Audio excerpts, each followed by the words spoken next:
Well, I ain't gonna study war no more. Over the last 70 years, Europe has transformed itself from a continent of war to a continent of peace. This series of videos will examine how they did that. War no more. Ain't gonna study war no more.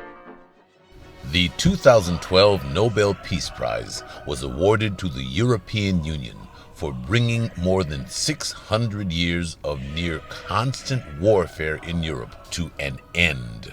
The nations that gave the world the Crusades, the Inquisition, transoceanic chattel slavery, the rack, burning at the stake, and the Holocaust are now so gentle they will not even extradite mass murderers to the United States for fear that we might hurt them. But before the fanatical conquerors became flower children, they did something even more extraordinary. They forgave.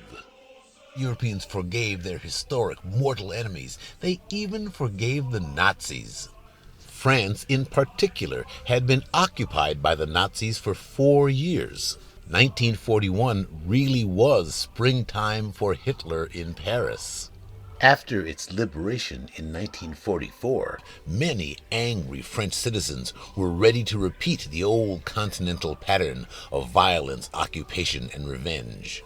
But within a year of the war's end, the French foreign minister was already planning to marry Germany into a united Europe. By early 1950, the country was ready. French public opinion softened regarding Germany. The government seized the moment, and on May 9, 1950, Foreign Minister Robert Schuman proposed a plan for perpetual peace in Europe.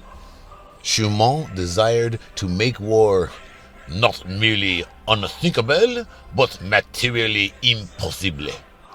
A better angel of French nature, its ability to forgive, was successfully exploited in the service of peace.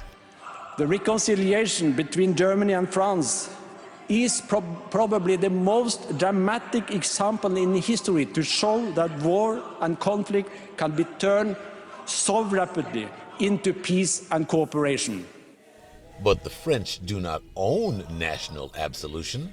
Black South Africa swiftly forgave their melanin-challenged countrymen. They convened a Truth and Reconciliation Commission, told the white people, just admit what you did and we'll let it go and move on. They did, and they did.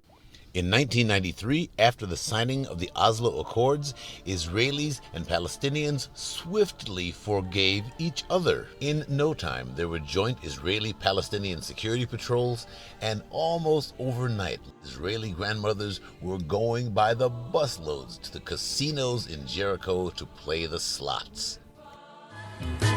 Mama said there'll be days like this. Okay, national forgiveness is never unanimous. We are talking human beings here. But that forgiveness has happened so often, so broadly, and so quickly is a measure of the possible. Yes, there are also millions still holding grudges and nurturing dreams of revenge. But hey, that too is human nature, for which we can all certainly be forgiven. I'm Aaron Freeman.